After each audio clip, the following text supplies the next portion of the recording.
আসসালামু আলাইকুম, সবাইকে স্বাগতম। অক্ষমতাজনিত পেনশন এবং ক্ষতিপূরণ পেনশনের মধ্যে পার্থক্য লিখো। প্রশ্নটি যদি বিভাগীয় পরীক্ষায় আসে কিভাবে লিখবো, তাই না? তো প্রথমে সংজ্ঞা লিখব।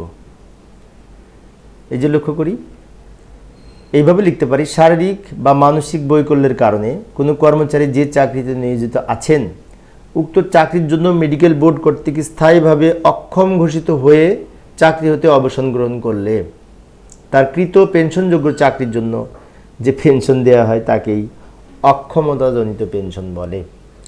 অর্থাৎ মেডিকেল বোর্ড কর্তৃক স্থায়ীভাবে অক্ষম হলে চাকরি থেকে অবসর গ্রহণ করার কারণে এই পেনশনযোগ্য চাকরির জন্য যে পেনশন পায় সেটাকে বলা হয় অক্ষমতাজনিত পেনশন। এটার সাথে মেডিকেল বোর্ডের একটা বিষয় যুক্ত আছে। অন্যদিকে এই যে ক্ষতিপূরণ পেনশন যেটা, সেটা হচ্ছে কোনো স্থায়ী পদ বিলুপ্তির কারণে কোনো কর্মচারী ছাঁটাই হলে এবং ছাঁটাইয়ের পর কর্তৃপক্ষের বিবেচনায় কমপক্ষে মর্যাদা সম্পন্ন বা নিম্ন বেতন স্কেলে কোনো চাকরিতে আত্মীকরণ করা সম্ভব না হলে অথবা আত্মীকরণের জন্য প্রস্তাব দেওয়া না হলে তিনি যদি প্রস্তাব গ্রহণ না করে উক্ত চাকরি থেকে অবসর গ্রহণ করেন, তাহলে এই পেনশনযোগ্য চাকরির কাল সময়ের জন্য তিনি ক্ষতিপূরণ পেনশন পাবেন, যাকে বলা হয় ক্ষতিপূরণ পেনশন। তাহলে এখানে কিন্তু এই যে ক্ষতিপূরণ পেনশনের সাথে কিন্তু ছাঁটাইয়ের সম্পর্ক। কোনো কারণে যদি যে স্থায়ী পদ যদি বিলুপ্তি হয় অথবা ছাঁটাই হয়, তাহলে তাকে কিন্তু ওই পেনশনযোগ্য চাকরির সময়ের জন্য পেনশন দিতে হয়, তাকে বলা হয় ক্ষতিপূরণ পেনশন, তাই না? আচ্ছা, এইটা হচ্ছে সংজ্ঞাগত পার্থক্য। এবার দেখব কোন বিধিতে কোনটি বলা আছে।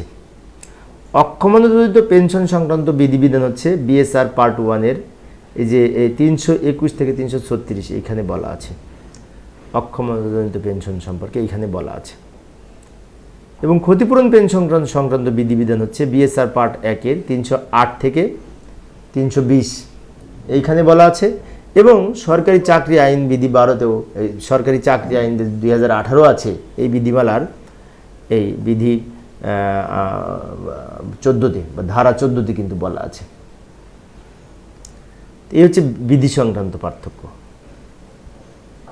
5 মার্কের প্রশ্ন তো আমাদের আরও লিখতে হবে, সেজন্য আমরা আরও উপস্থাপন করতে পারি মেডিকেল বোর্ডটাকে কেন্দ্র করে। লক্ষ্য করি, মেডিকেল বোর্ড কর্তৃক স্থায়ীভাবে অক্ষম ঘোষিত হলে প্রজাতন্ত্রের চাকরি থেকে অবসর গ্রহণ করার কারণে এই অক্ষমতাজনিত পেনশন দেওয়া হয়। অন্যদিকে স্থায়ী পদ বিলুপ্তি হওয়ার কারণে ছাঁটাই হলে এই ক্ষতিপূরণ পেনশন দেওয়া হয়।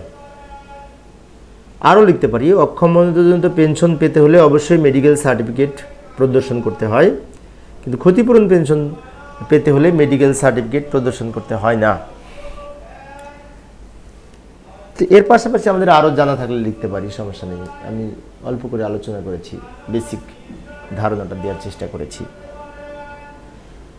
তো পরিশেষে সবাই ভালো থাকবে এবং সুস্থ থাকবে এই কামনায় খোদা হাফেজ।